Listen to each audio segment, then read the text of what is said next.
Dr. Lucie and I decided whether we had 2 people in the room or whether we had 10 people in the room to join us. We were going to continue the conversation from dinner. So just, pretend you're with us and, pass the wine, the bread. I am really thrilled. I mentioned earlier the needing to go run a lap before starting a marathon because I was excited. And the opening panel being one of them and then culminating in the 2 conversations. All credit to Manova and Mark Addix and the team for finding Dr. Lucie and Katie in the one-on-one interviews, and I'm excited to introduce them to you. But when you have somebody who is a physicist, an MD, venture capitalist, founder, entrepreneur, chair, it's really hard to cover the gamut of that in an introduction. So I told Dr. Lucie she is going to introduce herself because she will do herself justice. She'll also head into a conversation when we first started meeting each other. She had a wonderful, I call it a folk story. I've since come to research it, and I've asked her to lead in on kind of how did she get into this whole thing anyway. So we'll start with the introduction and a little story time for us this afternoon because it's fantastic. So welcome Dr. Lucie to the stage and for an opportunity to talk to us a little bit about Convergence. Thanks, Jodi. It's a pleasure to be here, all the way from Atlanta. And I think I went from summer to winter. I guess you don't do fall. It's okay. So I have had a bit of a winding career path, just sort of as context of who I am. So I started my career as a physicist, working in national intelligence at the NSA and the CIA. Moved from there into venture capital, investing in mobile technologies that I think the government, had worked on 15 years prior. And so that was a really interesting experience. Doing due diligence on technologies that I was like, this doesn't work. We tried this, but I can't say that. So what am I going to say? And really missed science. Decided to go back to science. Did an MD and a PhD at Emory. Worked on gene therapy for a couple of years. Trained in OBGYN.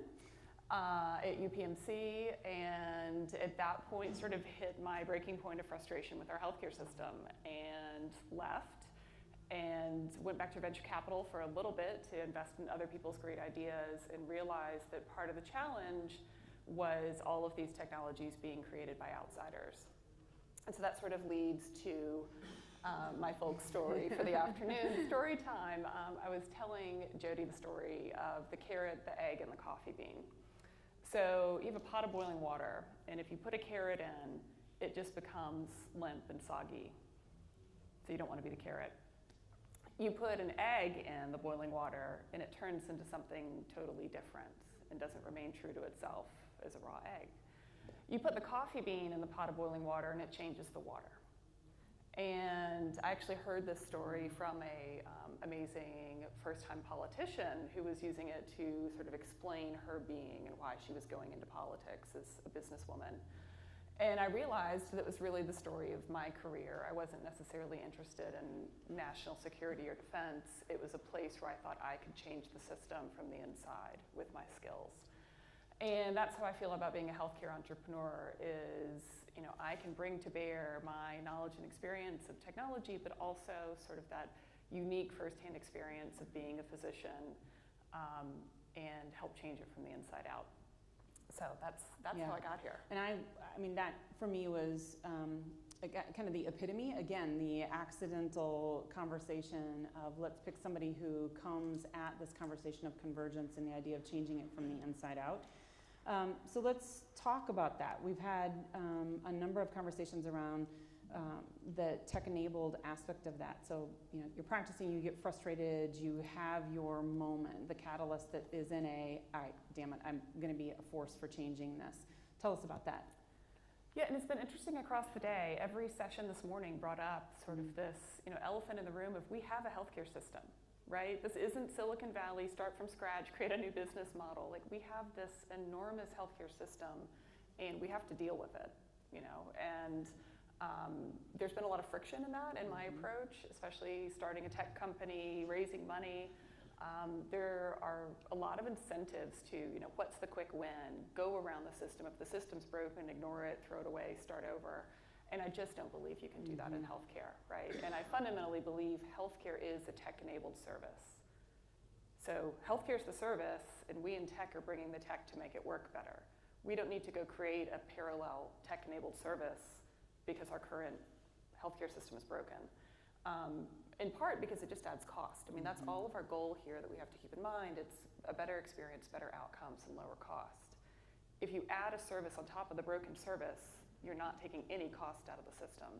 And so you may find faster growth, faster pilots, some uptake from parts of the system that aren't as cost sensitive, but it is not scalable or sustainable. So that's really been our model is, I consider, I have the greatest admiration for my physician colleagues.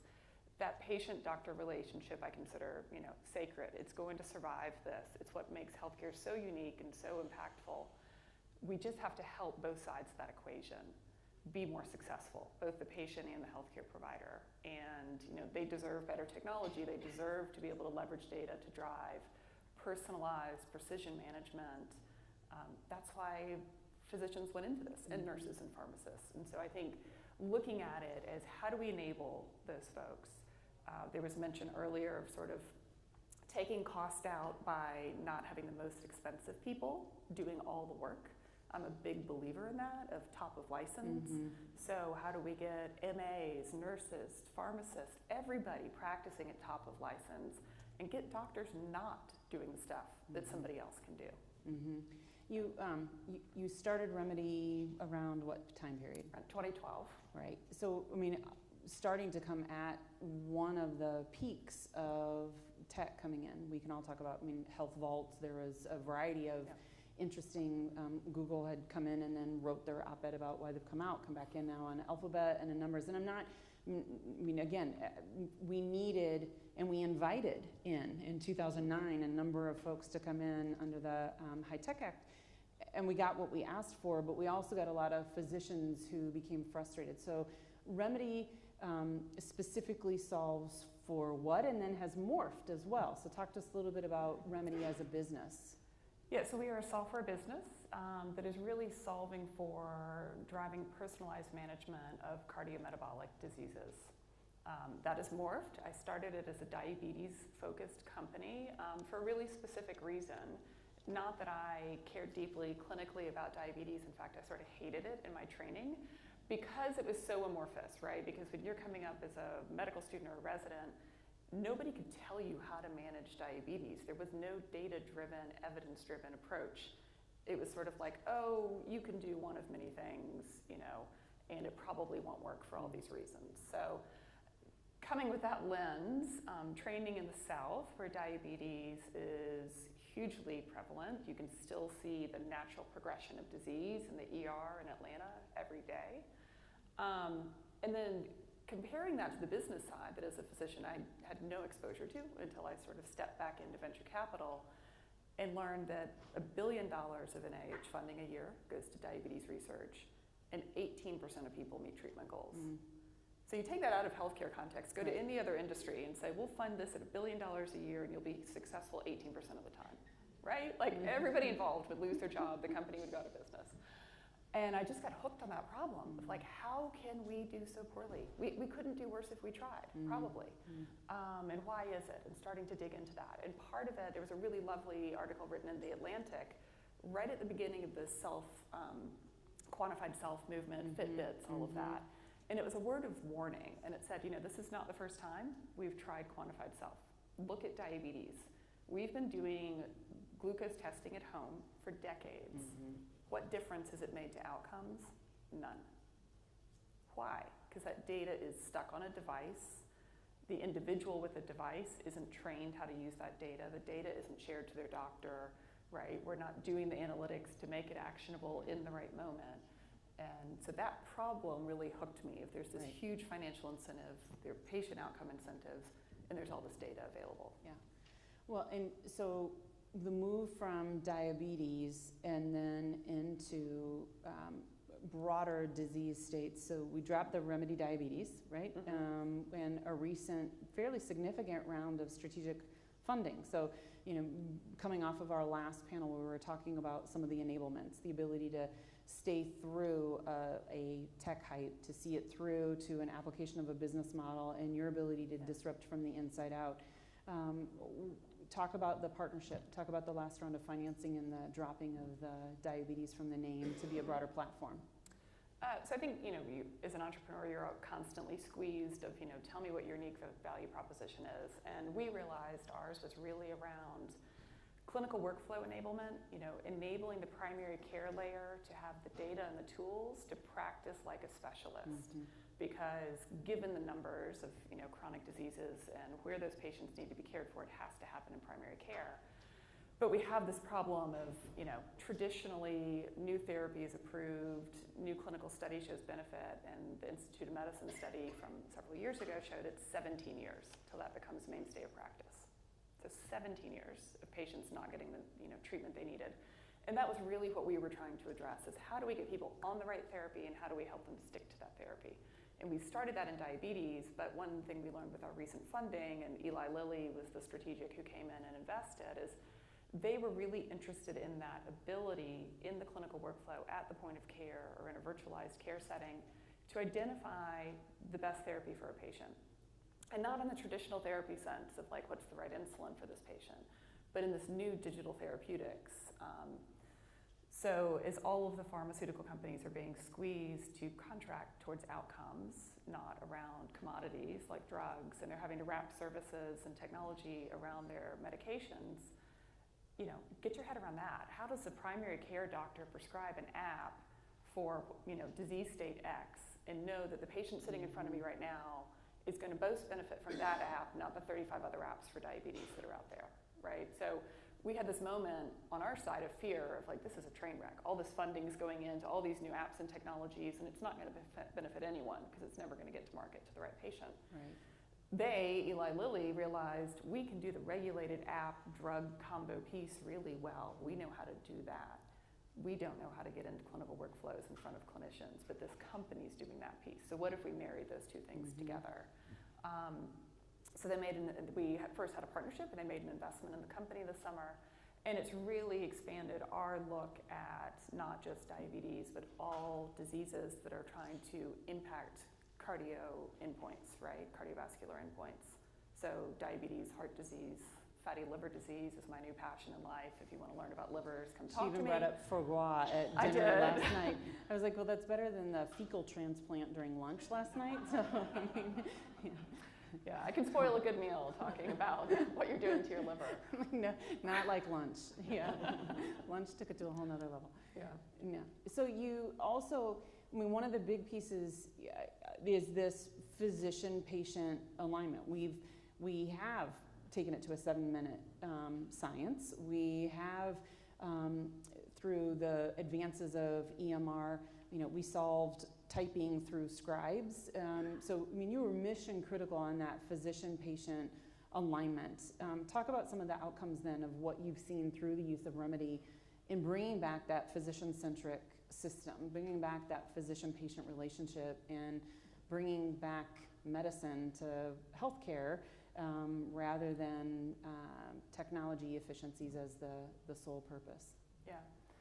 So I think especially in chronic diseases, often the pushback or skepticism from the market is around patient adherence, patient engagement, patient compliance. You hear those words thrown out all the time. And I personally think there's no greater motivator than that patient-doctor relationship, right?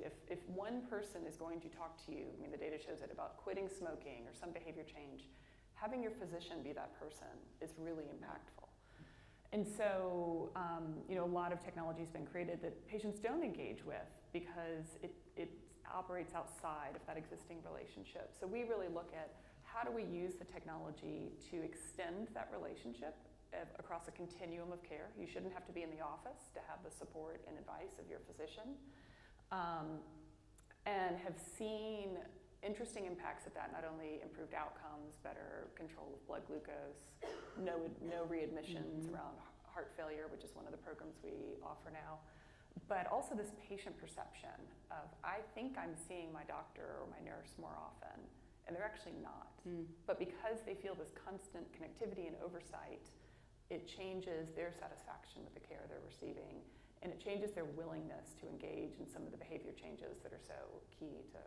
Well, and you have actually even used the word empathy I mean, as part of your design, Yeah. that there's an element to this that is, I have spoken, and some of the others in the room know that I've talked to, I think it's the fourth element of the Hippocratic Oath, speaks to that it's not just the alchemy or the scalpel, but it is about the emotion, the relationship, and the use of the word empathy caught me as you were talking about a tech-enabled system, but with empathetic design. Yeah, exactly. And I mean, I talk about it with our dev team all the time of, this isn't just a software product, right? You have to remember the context that this is being used, and you have to have empathy for the patient experience, but also the healthcare provider. And I think the flip side of having empathy design is the original EHR implementation. So everywhere I trained, I had the good fortune of being there for their first go live with an EHR. And I remember at UPMC, they put the terminals in the corner facing the wall in the exam room, right? So all of a sudden, instead of standing at the bedside talking to the patient, you're sitting at a computer staring at the corner. And I thought, who on earth designed this? And have they never been to the doctor's office, right? So it's a hugely missing component of a lot of technology in healthcare. Yeah.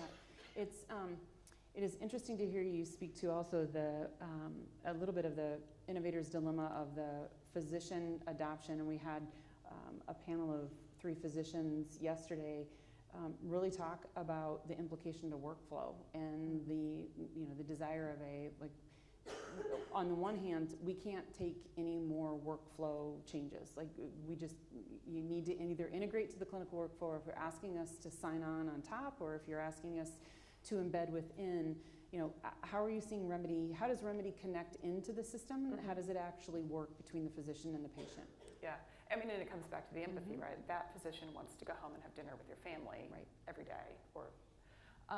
So it was a big point of friction when we started. There was this technology coming down the road called Fire and Smart on Fire, if any of you are familiar with that.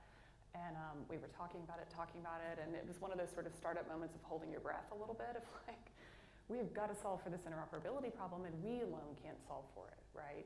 Because there's this big system that we have to work with, because the $500 million Epic install isn't going anywhere, and that's what those physicians are locked into. So again, timing is everything. That finally has sort of gotten legs and become mainstream, and will be, in my opinion, the interoperability solution for now. And that has allowed us to really be embedded in the EHR. Our goal is that the physician never knows we're there. They just think their EHR is so much better than it was last week. Which is really unique. I mean, again, some of us in the room have talked about the ability to have non-dual systems, and also for the ability for that patient to be able to bring more than just the 7 minutes to download their information. And we heard others talk about, bringing a piece of paper in, right? That is simply, I've been tracking whatever that might be, right? My heart pains, or my chest, what I think are heart pains inside of that. I think one of the pieces that we also spent some time on is your views of, as a physician, the role of technology in community health. And this is an ecosystem that has spent a lot of time there trying to solve some fairly tough problems in communities that are underserved. We heard Andy speak to it at lunch, and a number of hospital systems in that area. How are you seeing the role of technology starting to change that from your perspective? So I think one of the false assumptions that's often made, and again, a frustration of mine that I took back to my team after being at Innovation Summit after Innovation Summit, was everyone's going for the easy win, right? We're all competing for 5% of the market, and all of the capital that's trying to solve the low-hanging fruit where you can build a business quickly and sell it. And those aren't the people that need our help, right? People who get their healthcare at Stanford and they have really great access don't need a 5% bump in their experience, or at least that's not the problem I'm interested in solving. So we sort of looked at, does technology ever trickle down from the easy access iPhone 10 version to the medically underserved communities? And it really doesn't. But if you can solve the problem in the underserved communities, that's generally applicable because you face higher barriers. So we took a look again at our own backyard in Georgia, where Like the statistic Andy quoted, so we have a 13-year life expectancy gap within about 3 miles within downtown Atlanta. Breaks on socioeconomic, racial, education lines. And we said, why is that? Because the healthcare systems have invested heavily in this underserved community. Nonprofits have invested heavily. Why are they still not serving the medical needs of people in that community? And we went out and just did a lot of constituent interviews and learned, just because I open a clinic in the same zip code doesn't mean that person can get off work, has childcare, has bus fare for the half-mile ride. So we've got to bring healthcare to them. We've got to bring that continuum of care to them. We've got to address fundamental gaps like education. So, diabetes education is paid for by Medicare, paid for by most private insurers. Who has time to go to 10 hours of an education class in a hospital basement on a Saturday, right? No, I don't. Right. And I sure don't if I'm working 2 jobs and, and have food insecurity. So we've digitized diabetes education. We're now doing it the same with obesity education. We're taking it, it's like Netflix for health education, to your device on your own time through the community partners. So, again, a lot of these resources exist around food insecurity, around medication access, around, housing issues, but people in the community aren't connecting to them. So how can we use even healthcare as a point of entry? You're here to talk about your diabetes. Let me connect you to these other resources in your community. So that's been really This has been a tough venture. successful. Yeah, it's been successful. It's also been a tough venture capital model normally, right? Even to your point, the system has normalized to that race to revenue, race to patient populations, and we have some folks near and dear to our heart here in this community that were adamant about going to visit the underserved, to strapping on backpacks and going into apartments and meeting people where they were at, whether that was at community centers, really taking some of the disparity in belief out of what that might mean.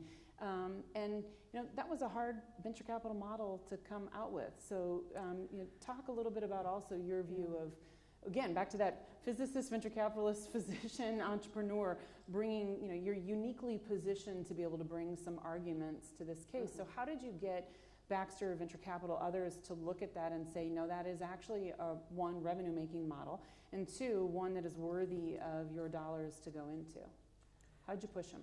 Yeah, I guess on one hand, we had the good fortune of having 2 social impact funds who've invested in us, who our metrics that we report back are percent of individuals, living below the poverty line who we impact. So it creates a different dynamic when that's on your scoreboard each month, and it's not just revenue. Yep.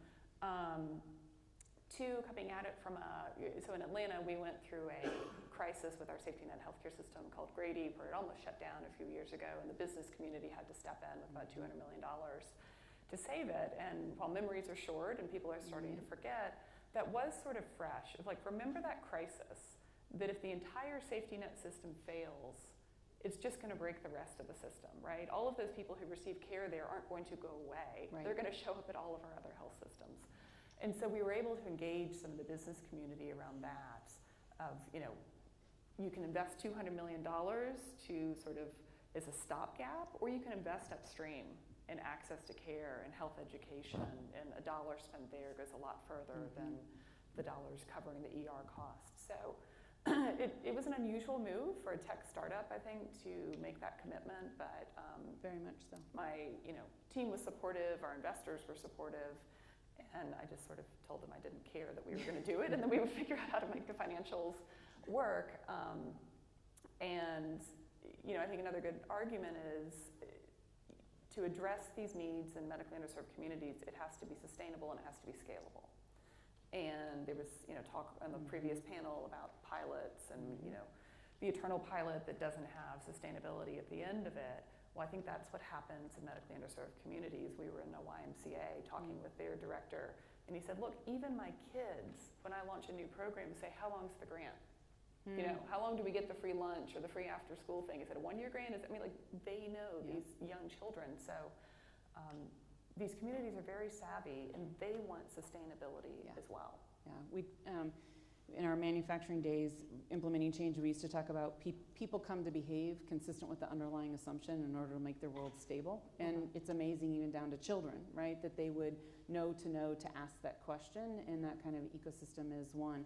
I think the convergence piece that we've been talking about here, in and around the social venture coming in, this opportunity for somebody like Andy to speak at lunch and you to represent an example of what that starts to look like here for Manova is a really unique opportunity. As I think Katie is getting mic'd or is mic'd, we have a couple more minutes to go in our time.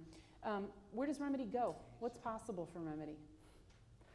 So, I also appreciated the shout out on the previous panel to, having to live this dichotomous existence of like heads down, get the work done right now, and then allow yourself to dream about what it could look like in 5 years. Right. But often to me, that dream isn't relevant if we can't get the work done right now. So, my goal is really, through our small piece of the pie, which I really think it is. None of us are going to solve this healthcare problem on our own. It is a collaborative, collective impact model at its best. How do we both, drive change, force the conversation around whether it's bringing technology to medically underserved communities, bringing data and analytics into the clinical workflow at the point of care in order to move the whole system? And then how do we create the sustainability in our business model that allows us to, find the exit that grows it from there? Right. Yeah. So Wonderful. That's Dr. what we're Lucie, gonna do. thank you. I know there are going to be a Thank lot of you. people who have questions for you as well.